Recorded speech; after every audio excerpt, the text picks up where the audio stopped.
ದೇವದೂತರೇ, ಆತನ ಶಬ್ದಕ್ಕೆ ಕಿವಿಗೊಡುವವರೇ, ಆತನ ಆಜ್ಞೆಯನ್ನು ನೆರವೇರಿಸುವ ಪರಾಕ್ರಮಶಾಲಿಗಳೇ, ಯೆಹೋವನನ್ನು ಕೊಂಡಾಡಿರಿ.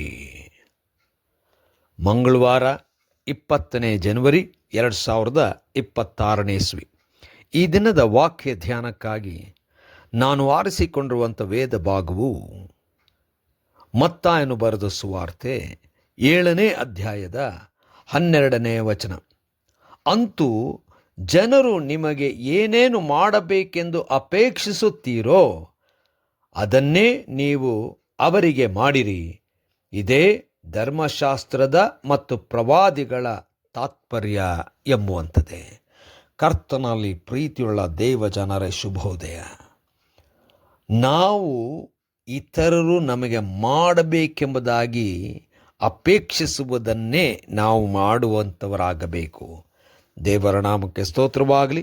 ಕರ್ತನಲ್ಲಿ ಪ್ರೇರೆ ಈ ವಾಕ್ಯ ಧ್ಯಾನ ಮಾಡೋಣ. ಈ ದಿನದ ವಾಕ್ಯ ಧ್ಯಾನದ ಶೀರ್ಷಿಕೆ, ನಾವು ಅಪೇಕ್ಷಿಸಿದಂತೆ ಇತರರಿಗೆ ಮಾಡೋಣ.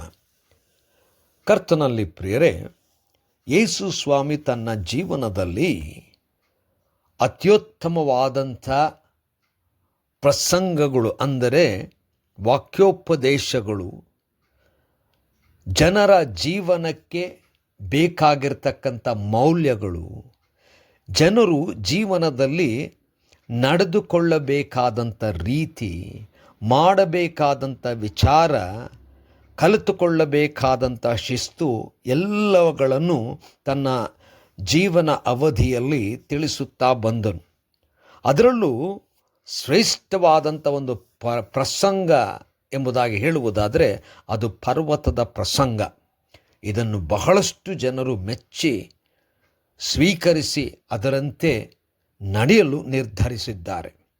ಈ ಒಂದು ಪರ್ವತ ಪ್ರಸಂಗದಲ್ಲಿನ ಒಂದು ವಾಕ್ಯ ನಾವು ನೋಡುವುದಾದರೆ, ಯೇಸು ಸ್ವಾಮಿ ಬಹಳ ಅದ್ಭುತವಾಗಿ ಆ ಜನರಿಗೆ ತಿಳಿಸುವಂಥ ಮಾತೇನೆಂದರೆ, ಜನರು ನಿಮಗೆ ಏನೇನು ಮಾಡಬೇಕೆಂದು ಅಪೇಕ್ಷಿಸುತ್ತೀರೋ ಅದನ್ನೇ ನೀವು ಅವರಿಗೆ ಮಾಡಿರಿ. ಅಂದರೆ ನಾವು ಜನರು ನಮ್ಮನ್ನು ಗೌರವಿಸಬೇಕು, ಪ್ರೀತಿಸಬೇಕು, ನಮಗೆ ಸಹಾಯ ಕೊಡಬೇಕು, ನಮ್ಮನ್ನು ಒಳ್ಳೆಯವರನ್ನಾಗಿ ಕಾಣಬೇಕೆಂಬುದಾಗಿ ನಾವು ಅಪೇಕ್ಷಿಸುತ್ತೇವೆ. ಆದರೆ ನಾವು ಇತರರನ್ನು ಹಾಗೆ ನೋಡುತ್ತೇವೆ, ನೋಡಲೇಬೇಕು.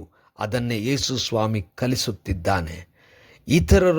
ಇತರರಿಂದ ನಾವು ಬಯಸುತ್ತೇವೆ, ಆದರೆ ನಾವು ಇತರರನ್ನು ಯಾವ ರೀತಿಯಲ್ಲಿ ಗೌರವಿಸ್ತೇವೆ, ಮಾಡೋಣ, ಮಾಡಬೇಕಾದದ್ದೇ.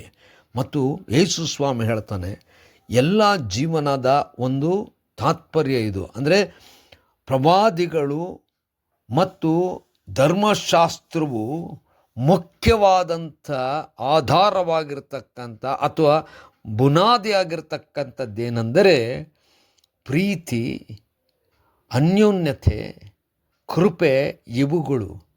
ಇವುಗಳಲ್ಲಿ ಮುಖ್ಯವಾದದ್ದು ನಾವು ಇತರರಿಗೆ ಅದನ್ನು ಮಾಡಬೇಕೆಂಬಂಥದ್ದು ಇದೇ ಧರ್ಮಶಾಸ್ತ್ರದ ಮತ್ತು ಪ್ರವಾದಿಗಳ ತಾತ್ಪರ್ಯ ಎಂಬುದಾಗಿ ಯೇಸು ಸ್ವಾಮಿ ಬಹಳ ವಿಶೇಷವಾಗಿ ತಿಳಿಸಿದ್ದಾನೆ. ನಾವು ಇತರರನ್ನು ಯಾವ ರೀತಿಯಲ್ಲಿ ನೋಡಬೇಕೆಂಬುದಾಗಿ. ಪ್ರೇರೆ, ನಾವುಗಳು ಅಪೇಕ್ಷಿಸಿದಂತೆಯೇ ಇತರರಿಗೆ ಮಾಡೋಣ. ಕರ್ತನೆ, ದಯಮಾಯ ಸ್ವಾಮಿ, ಕೃಪೆಯಿಂದ ಆವರಿಸಿದ್ದಿ, ಬಲಪಡಿಸು. ನಿನ್ನ ಮಾತುಗಳಿಗೆ ತಕ್ಕ ಹಾಗೆ ನಾವುಗಳು ನಡೆಯಲು ನಮಗೆ ಬೇಕಾದಂಥ ಬಲ ಕೊಡು. ಯೇಸುವಿನ ನಾಮದಲ್ಲಿ ಪ್ರಾರ್ಥನೆ ಬೇಡಿದೆವು ತಂದೆಯೇ, ಆಮೆನ್.